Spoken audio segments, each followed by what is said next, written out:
38-year-old woman is behind bars for fatally shooting her ex-husband because she allegedly caught him on the phone with another woman. At just after 10:30 p.m. on Friday the 19th of April, authorities responded to a home at 2305 Monticello Circle in Plano, Texas on reports of a shooting. The victim called police and said, "I've been shot." When officers arrived, they found 55-year-old David Gene Nunley unresponsive with a gunshot wound to his upper body, and he was pronounced dead at the scene. A cell phone was found nearby with the line still open, but they could not locate any weapons at the property or anyone else at the home. During the investigation, detectives identified 38-year-old Meredith Simone Nunley, the victim's ex-wife, as the primary suspect in the shooting. She was located just over a mile away in the parking lot of an apartment complex in the area of West Park Boulevard and Elmer Drive, and she was taken into custody. Meredith allegedly admitted to a family friend that she shot David, and the individual reported it to police. A friend also told officials the victim and the suspect were divorced, but they were still kind of living together. Meredith told the family friend that she killed David because she caught him on the phone with another woman. Meredith told police that she shot her ex in self-defense and said that David lost his temper and got physical with her. The woman further said that she was just in a trance when she shot her ex-husband. Meredith told police that she shot David after she learnt that he was talking to an illegal woman and then asked how he was doing. Police recovered the gun believed to be used in the shooting on the passenger seat of Meredith's vehicle. Meredith and David were divorced in October of 2022 and share custody of their 3 children, who were not home at the time of the incident. In April of 2022, David filed a protective order against Meredith, stating that he was extremely concerned for his safety as well as his children's safety. He detailed Meredith's past mental health issues and said that she had previously pointed a gun at him and threatened to kill him and herself, bit him, hit him, and damaged his car. David is survived by his 5 children, 2 of whom are adults. Meredith is charged with murder and remains held at the Cullen County Jail on a $500,000 bond. The investigation into the matter continues.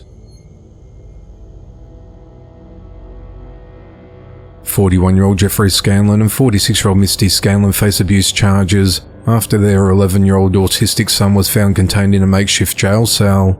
At around 10:15 a.m. on Tuesday the 23rd of April, authorities responded to a residence in the 2000 block of Silverton Drive in Henderson, Nevada on reports of a truancy issue involving a student.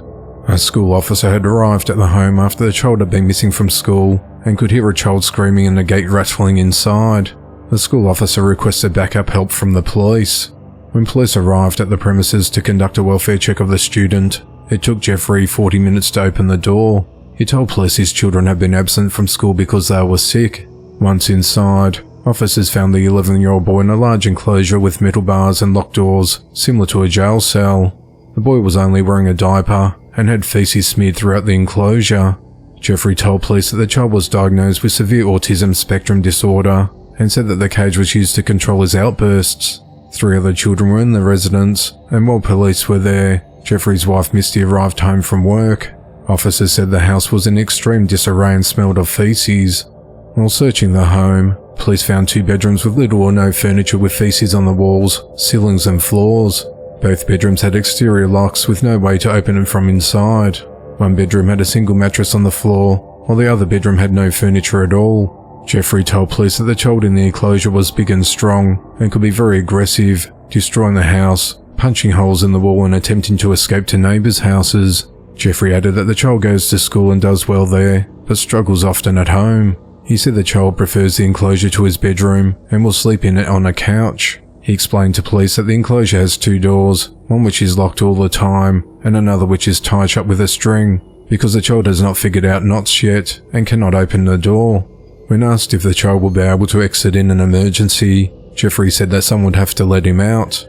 One of the children told police that they believe the enclosure had been in the home for about 2 years. Jeffrey later told police it was actually there for 6. 2 children and Misty told police that they tried to clean the enclosure and bedrooms once a week, but it had been several weeks since it was last cleaned.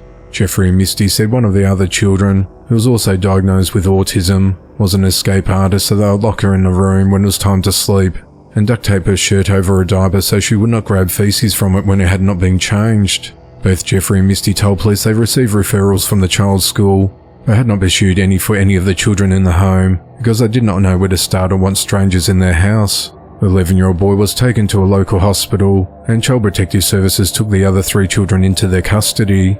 Jeffrey and Misty were arrested and charged with child abuse and neglect. They were booked into the Henderson Detention Centre, but were both released the following day on $5,000 bonds. They're due back in court on the 14th of May. The investigation into the matter continues.